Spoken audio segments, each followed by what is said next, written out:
We are here at Carmona Racetrack to witness the track day activity, which is the YCBT Ship to Performance for Aerox SP.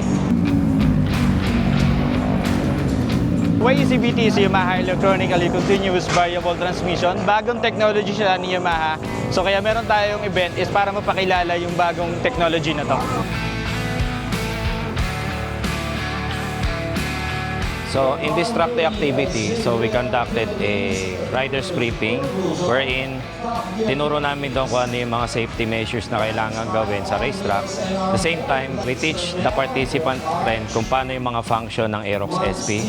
For example, the ship, the S mode, and the touring mode. Same time, yung mga ibang functions pa ng YECB. Dahil sa event na ganito, mas nakikilala yung bagong technology ni Yamaha. So kasi bago lang siya sa commuter model, which is the 155cc below. Yan.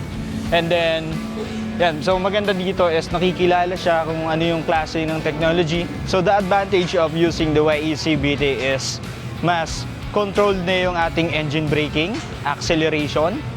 Yan. Lalo na kapag during uphill, downhill, cornering, and then overtaking. Using the Aerox SP dito sa racetrack is mas maganda siya during cornering kasi meron siyang engine braking.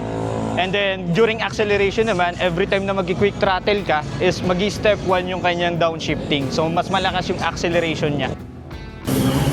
So for those who want speed, aggressiveness, and high-performance motorcycle, so pwede nyo i-check yung Aerox SP sa website namin and also on our Facebook page, or check nyo lang lagi kasi meron kami mga activities na pwede nyo i-test o magamit yung Aerox SP.